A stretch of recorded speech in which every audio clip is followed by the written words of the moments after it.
सौभाग्य की बात है इस 8वें अंतर्राष्ट्रीय योग दिवस के पावन अवसर पर हम चेतना संस्था बीजापुर जिला बिलासपुर में इस अंतर्राष्ट्रीय योग दिवस जो को बड़ी धूमधाम के साथ जो है वो मना रहे हैं। अंतर्राष्ट्रीय योग दिवस 2014 में हमारे देश के यशस्वी प्रधानमंत्री माननीय श्री नरेंद्र मोदी जी ने इसका प्रस्ताव जो है वो 2014 में रखा था और 21 जून 2015 को इस योग दिवस को अंतर्राष्ट्रीय योग दिवस के रूप में जो है वो मान्यता मिली और पूरे विश्व के 170 देशों ने अंतर्राष्ट्रीय योग दिवस में भाग लिया और ये विश्व का सबसे बड़ा योग दिवस जहां पर के रूप में इसकी गणना हुई और वर्ल्ड रिकॉर्ड बना इसका अंतर्राष्ट्रीय योग दिवस का। और इसके लिए हमारे देश के पूर्व स्वास्थ्य मंत्री, वर्तमान में राज्य सांसद, भारतीय जनता पार्टी के राष्ट्रीय अध्यक्ष परम सम्माननीय श्री जगत प्रकाश नड्डा जी, उनका सहयोग, प्रधानमंत्री जी का मार्गदर्शन और उनके द्वारा एक पूरे विश्व में अंतर्राष्ट्रीय योग दिवस के रूप में भारत का जो योग दिवस था उसको पूरे विश्व में मनाया जाने लगा। और आज 8वां जो अंतर्राष्ट्रीय योग दिवस है वो यहाँ पर इस संस्था के अंदर बड़ी ही लगन के साथ, श्रद्धा के साथ और बहुत ही अच्छे ढंग से आप के सहयोग से अरुण शर्मा जी हैं हमारे जो डायरेक्टर महोदय हैं, इनकी अगुवाई में इस सारा जो कार्यक्रम है ये हुआ तो बहुत ही अच्छे ढंग से ये कार्यक्रम हुआ। और जो हमारी ये चेतना संस्था है, चेतना संस्था की जो संस्थापिका है स्पेशल ओलंपिक भारत की राष्ट्रीय अध्यक्षा डॉक्टर मल्लिका नड्डा जी, जिनके प्रयासों से आज से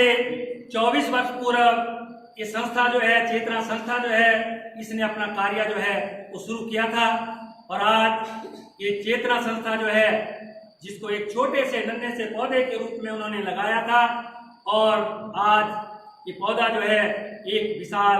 वट वृक्ष की भांति जो है वो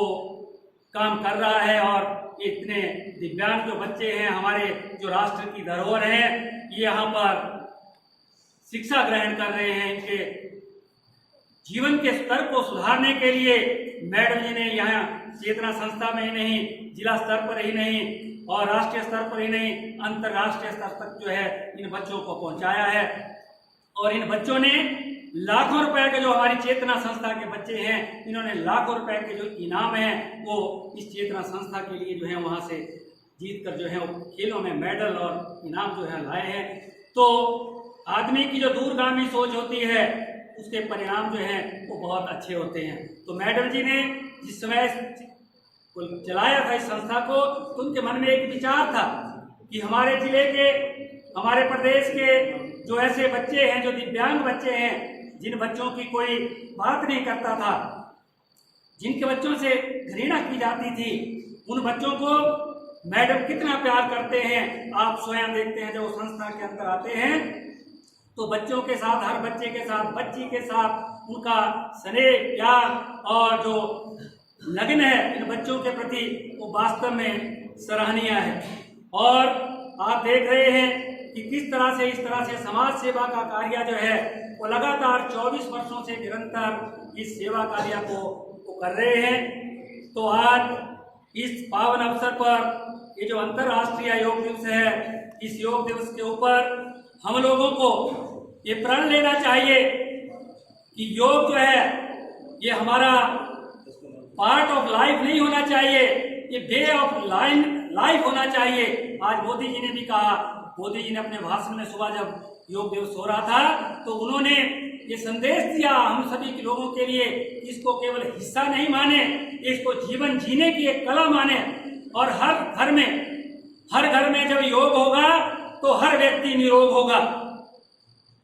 हर घर में जब योग होगा तो हर व्यक्ति जो है वो निरोग होगा, और जब हर व्यक्ति निरोग होगा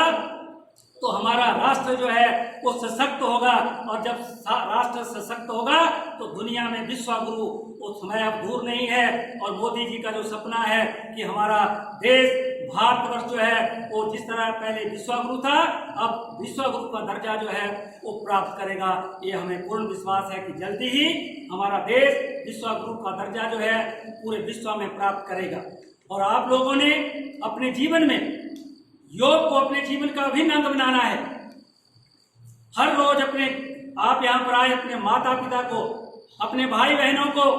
अपने रिश्तेदारों को,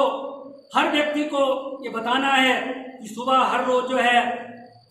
प्रातः 4 बजे उठना है। 4 बजे उठ करके इसको अपने जीवन का एक हिस्सा नहीं पर जीवन जीने की कला बनाई कि हर रोज मैंने आधा घंटा 1 घंटा जितना समय, किसी अगर विद्यार्थी है तो कम समय भी ले सकता है, और अगर दूसरा ड्यूटी वाला वो भी कम समय ले, लेकिन जिसके पास समय हो तो कम से कम 1 घंटा हर रोज जो है आप योग करें, अपने आप को स्वस्थ और निरोग रखें और एक स्वस्थ राष्ट्र का निर्माण करें। आप लोगों ने मेरी बातों को बहुत अच्छे ढंग से सुना, और मुझे आशा ही नहीं बल्कि पूर्ण विश्वास है कि आप इन बातों के ऊपर अमल करेंगे और राष्ट्र को मजबूत बनाने में अपना पूर्ण सहयोग देंगे। धन्यवाद। जय हिंद, जय भारत, जय